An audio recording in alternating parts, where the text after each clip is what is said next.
మీరు రోజు చేసే పని ఒకేలా ఉందా? అంటే రొటీన్‌గా, చక్కగా, హాయిగా వెళ్ళిపోతుందా? కొత్త కొత్త ఛాలెంజెసు, కొత్త కష్టాలు, కొత్త బాధలు, కొత్త టాస్కులు ఏమీ లేవా? ఓకే. మీరు చేస్తున్న పని అంటే మన దగ్గర పని చేసేవాళ్ళు ఉంటారు కదండీ! నెక్స్ట్ లెవెల్ వాళ్ళు, కింద వాళ్ళు, లేకపోతే బయట వాళ్ళు గాని. చేసేయగలుగుతున్నారా వాళ్ళు గూడా?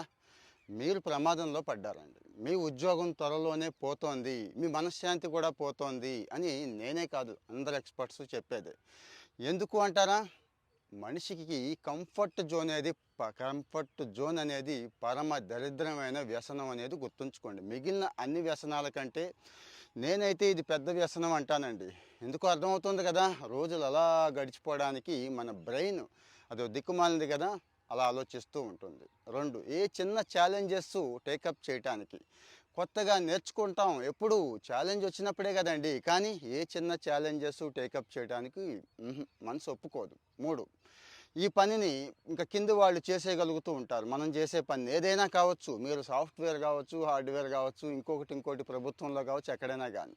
ఇప్పుడు ఏం జరుగుతుందో చూడండి. జనరల్‌గా అయితే ఏఐ వచ్చి రీప్లేస్ చేసేస్తది మీ ఉద్యోగాన్ని. ఓకే. ఏఐ గదా! అందరితో పాటు పోయింది కదా! అనుకుంటామేమో. కాదండి. మీ కింది వాడు కూడా రీప్లేస్ చేసేస్తాడు. గుర్తుంచుకోండి. అంటే మీరు చేయగలిగే పని మీరు మాత్రమే చేయాలి. మీరు మాత్రమే చేయగలిగేంత సత్తా, దమ్ము ఉండాలి. వేరే వాడికి అది ఉండకూడదు అంటే ఏం చేయాలి? కొత్తగా ఆలోచించాలి. కొత్త స్కిల్స్ నేర్చుకోవాలి. కొత్త టాలెంట్‌ని తెచ్చుకోవాలి. ఛాలెంజెస్‌ని యాక్సెప్ట్ చేయాలి కదా! కానీ మనం కంఫర్ట్ జోన్‌లో ఉండిపోయి ఎందుకొచ్చి అంటే 90-80% జనం గురించి నేను మాట్లాడుతున్నానండి. ఎందుకు బాధపడుతున్నారు? ఎందుకు అభద్రతా భావంతో ఉన్నారు? బయటికి బాగా గుంభనంగా ఉంటామండి. ధైర్యంగా ఉన్నట్టుంటాం. కానీ లోపల పీకుతా ఉంటది.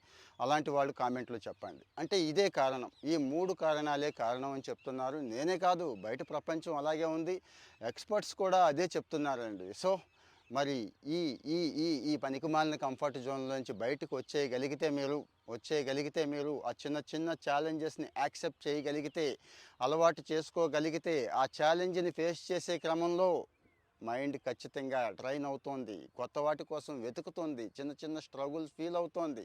మనం అది కూడా స్ట్రగుల్ పడకూడదు అనుకుంటే మాత్రం నెక్స్ట్ రెడీగా ఉంది ఆ ప్రమాదం. సో మరేమంటారు? ఇక్కడ మీ ఒపీనియన్ చాలా ఇంపార్టెంట్ అండి. చాలా మ్యాటర్ కూడా. ఈరోజు ఏ పనిలో ఉన్నవాళ్ళైనా గానీ దయచేసి కామెంట్ చేయండి.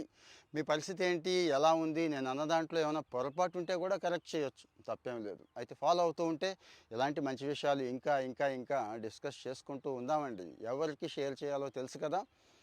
ఆ ఉద్యోగం చేసే వాళ్ళకి షేర్ చేయండి. Thank you.